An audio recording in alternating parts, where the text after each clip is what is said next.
I needed to take a vacation, so I made a solo record. Yeah, during this writing period, did you? Yeah, you did a lot of session work. With what? Yeah, you did a lot of session work, like you played guitar on other people's records. Did you, during this moment that you wrote your own material, did you also put that on hold, or did you have an eye open for other stuff as well? You mean, did I stop doing session work? No, well, during the writing of this, was it for you important to finish this, your own record? I scored a movie while I was writing the record. I did some sessions while I was writing the record. I did a lot of stuff while I was writing the record. So, but as far as writing was concerned, I wrote primarily well, I wrote the score too, you know, and some of the stuff I wrote for the score actually is on the record. I made songs of it, so. Is that for you important to have this? Does it work in a good way for you to maybe switch? I just do whatever, you know. Okay, yeah. Just you also worked with Michael Jackson. Did you have stayed in contact with him after working with him as well? I stayed in contact with him a little bit. From last time I played with him was in 2001.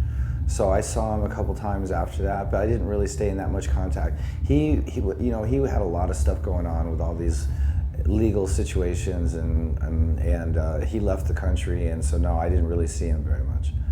Did his death had an impact on you? Maybe did he contact you maybe because of his comeback in a way, or not? No. This was last time I saw him was way before the comeback. But yeah, was it?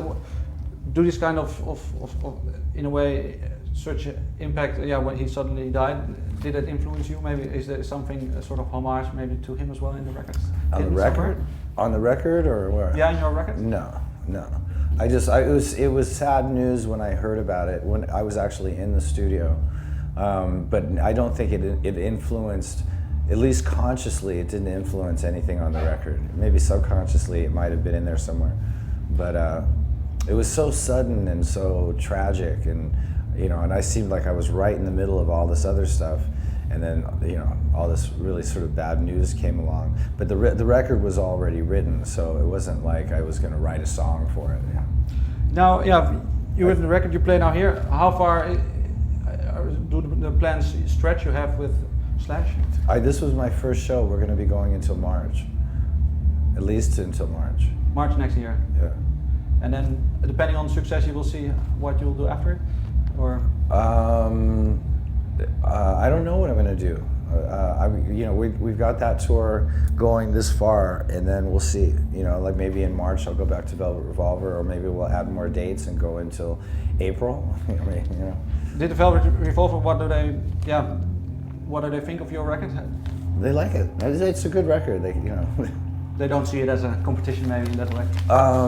I don't think so. I think they knew that I needed to go do what I needed to go do.